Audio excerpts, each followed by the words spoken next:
happy, excited. We've been training for like 4 months and a half, and now we were a week away from the fight, so I'm excited.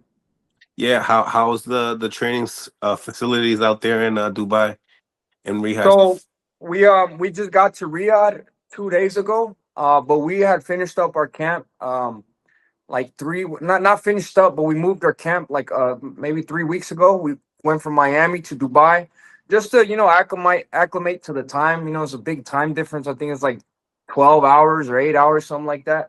So we finished up in Dubai. And I want to give a big shout out to the people at the Golden Ring in Dubai. There was an amazing facility. They treated us with a lot of love and respect. And when we got to Riyadh 2 days ago, yesterday was my first day training. We went to the Mike Tyson gym, and it's an amazing gym. And then shout out to everybody out here in Riyadh. Saudi Arabia. They're all really friendly. They're all really nice, and we've been enjoying our time out here. Yeah, I've been checking out the Benavidez family YouTube. You may as well check that out as well. It's really great stuff, great editing and as well. So I've been updated. Um, so let's talk about the fight and obviously the weight class. You got two fights into the weight class. Your last outing was against David Morrell. What you learned from that experience? It was a good fight. We had a great performance, both of us. It was a great turnout, great event.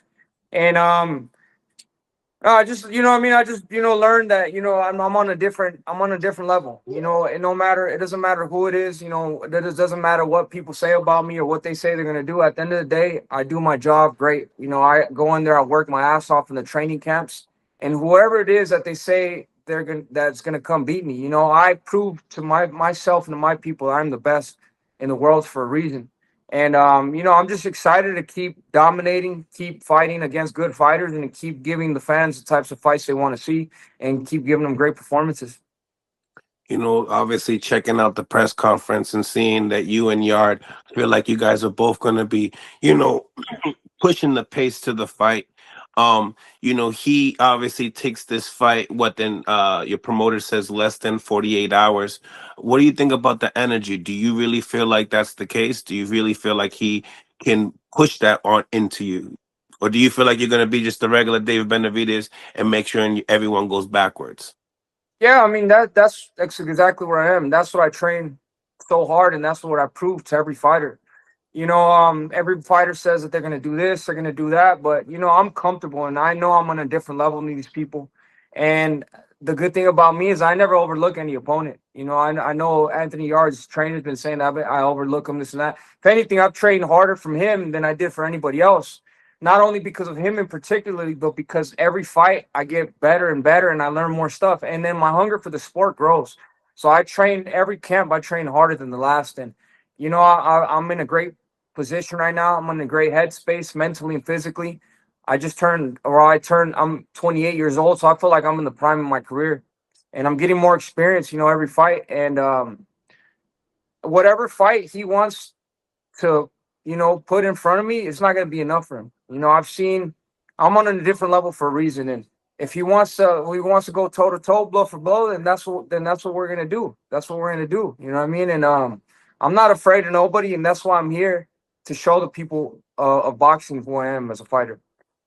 Obviously, he gets stopped in the late rounds with better beef. What did you take out of that performance? And yeah, I thought it was a good performance. Honestly, his two performances, his best performances were against Artur Beterbiev and Kovalev, but nonetheless, he got stopped both those times.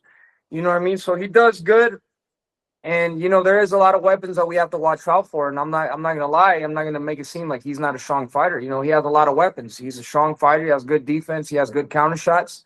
But I could see myself hurting him a lot. You know what I mean? I know exactly what it takes to hurt him, and I've seen him in fights over and over again. So I put it together a good game plan. You know what I mean? So I just gotta go in there, follow my game plan, but I do see myself stopping Anthony Yarde. you as a fighter at 175, you've been able to show some more, tricks to your game. Do you feel like you have that, the IQ advantage coming into the division and being conquerors? I know that you want to fight the best right after. We can go right into if you want to fight better beef next. But yeah, what do you think about the IQ of you at 175 among all these other guys? Yeah, definitely. I feel like that's the one of my best traits that I have is my IQ. And I've been fighting at this level for a long, long time. Even when I was fighting, even when I was sparring world champions, my IQ has always been at the top with them, and I've been competing with, with them at any level. So, um, it doesn't matter. Like it doesn't matter, bro. At the end of the day, this is why we're in the sport of boxing. If everything was easy, boxing would be different. So I'm not looking for stuff to be easy. If anything, the harder it gets, the better I get. You know what I mean? So I'm expecting a hard fight, no matter who it is with. You know what I mean? But this is why I'm here to prove myself, and I'm definitely gonna prove that I'm the best at 175 and the best in the world. And proving that, I mean, better be Bevo, obviously. Are these guys that you want next? I mean, we did hear something about you going to cruiserweight for Zoldo Ramirez, but what are the goals you're really trying to conquer? Yeah, so my goals is I'm just trying to make the biggest fights happen. I think it's been apparent that I've just been trying to fight the best fighters, the best champions, and make the biggest fights. That's just my goal right now. If I could get a fight with Bivol, that's the fight that I've been waiting in line for. I was number one contender. Bivol didn't want to fight, so he gave up his title. But still, I'm coming after all them titles. My dream is to unify all the belts at 175. Either if that's with him, with Dimitri Bivol, Archer better be if it doesn't matter. But if I have an opportunity to go up next fight to cruiserweight and fight for two more titles against Suda Ramirez, that's exactly what I'm gonna do.